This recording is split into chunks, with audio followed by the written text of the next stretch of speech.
ये चीखें, ये रोना, ये आंसू, ये तमाम उन परिजनों के हैं जिन्होंने आज राजधानी लखनऊ के एक बड़े अग्निकांड में, एक बड़े हादसे में अपनों को खो दिया।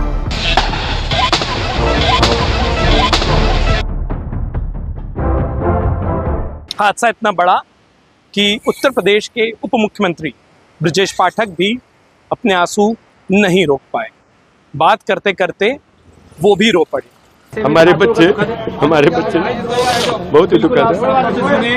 ये सब कुछ हुआ राजधानी लखनऊ में दोपहर को, सोमवार की दोपहर को करीब 2:15 से 2:30 बजे के बीच में।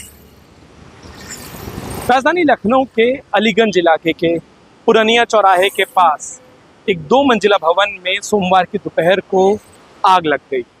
जब तक स्थानीय लोग धुआं देखकर ये समझ पाते कि आखिरकार वहाँ क्या हुआ है, अचानक से उस धुएं ने आग की शक्ल ले ली और देखते ही देखते वो 2 मंजिला जो बिल्डिंग थी वो भीषण आग की चपेट में आ गई।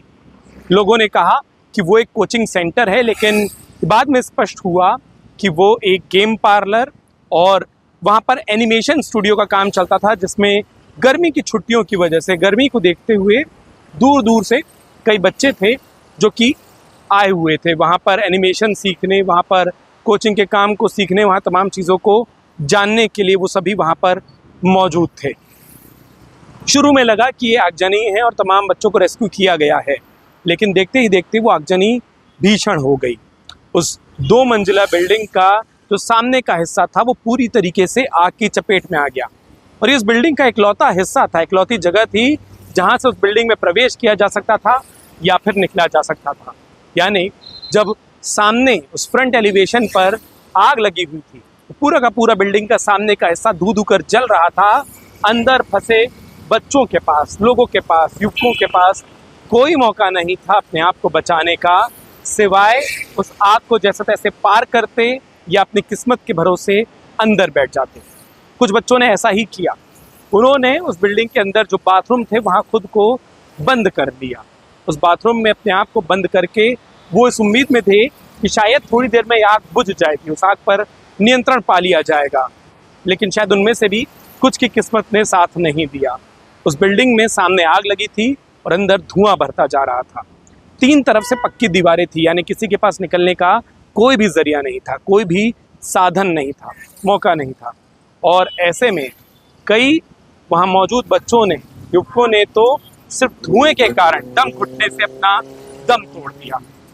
जैसे जैसे वहां आग पर नियंत्रण पाया गया, दसियों दमकल की गाड़ियां मौके पर मौजूद थी। वो कोशिश कर रही थी कि जैसे तैसे आग पर नियंत्रण हो। इस बीच में वो तस्वीरें भी आई जो शायद हम आपको दिखा भी ना पाए। उस धू धू कर जलती बिल्डिंग के सामने के हिस्से में से जब बच्चों को लगा कि वो नहीं बच पाएंगे, तो उस आग के बीच में से ही वो अपनी जान बचाने को कूद गए। मरता क्या ना करता, वो जब आग से कूदे तो बिल्डिंग से दूसरी मंजिल से कूदे लोगों की आप स्थिति समझ सकते हैं। नीचे बचाने वाला कोई नहीं, नीचे भी आग जल रही है। बाउंड्री पर कोई गिरा, कोई लोहे के एंगल पर गिरा, कोई सीधा ज़मीन पर आ गिरा, उनको चोटें आई। और उसके बाद वहाँ पर स्थानीय लोग फायर ब्रिगेड की मदद से कोशिश करने लगे कि रेस्क्यू हो। जब सामने लगी वो आग बुझी तो भी उसके बाद भी मंजर कुछ ऐसा था कि वहाँ पर धुआं भरा हुआ था, क्योंकि सामने तो आग बुझ गई थी, लेकिन जो आगजनी के कारण धुआं भरा था वो नुकसान कर रहा था। उसके बाद जब दमकल कर्मियों को, पुलिस को ये समझ नहीं आया कि कैसे रेस्क्यू किया जाए, उन्होंने उस पक्की दीवार को तोड़ना शुरू कर दिया ताकि धुआं निकल सके, अलग अलग दिशाओं से धुआं निकले और अंदर क्या हाल है वो दिखे। जब अंदर का हाल सबने देखा तो वो दंग रह गए। एक एक करके दोपहर से जो ये आगजनी हुई थी उसको रेस्क्यू करने के बाद शाम के 6 बजे तक एक एक करके 14 डेड बॉडियां वहां से निकली।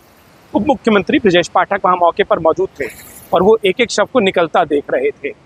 मुख्यमंत्री योगी आदित्यनाथ अलीगढ़ के दौरे पर थे, उनको भी इस भयानक हादसे की जानकारी मिली।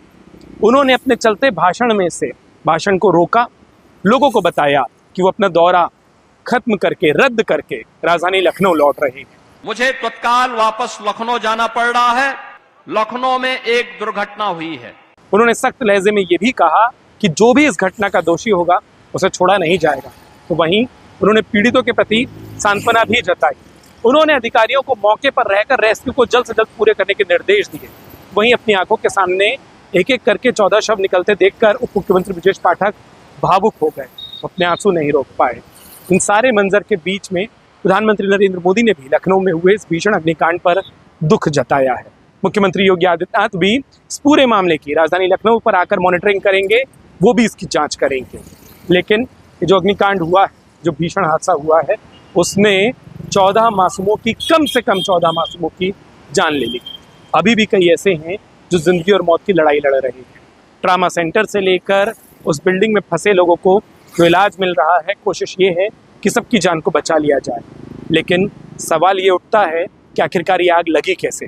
सवाल ये भी उठता है कि क्या उस बिल्डिंग में इस तरीके की आगजनी से निपटने के या किसी भी तरीके की आगजनी से निपटने के कोई साधन मौजूद थे या नहीं थे।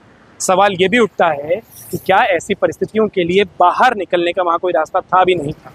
अब इन सवालों के जवाब ढूंढे जाएंगे, जिम्मेदारों को पकड़ा जाएगा, दोषियों के खिलाफ कार्रवाई होगी।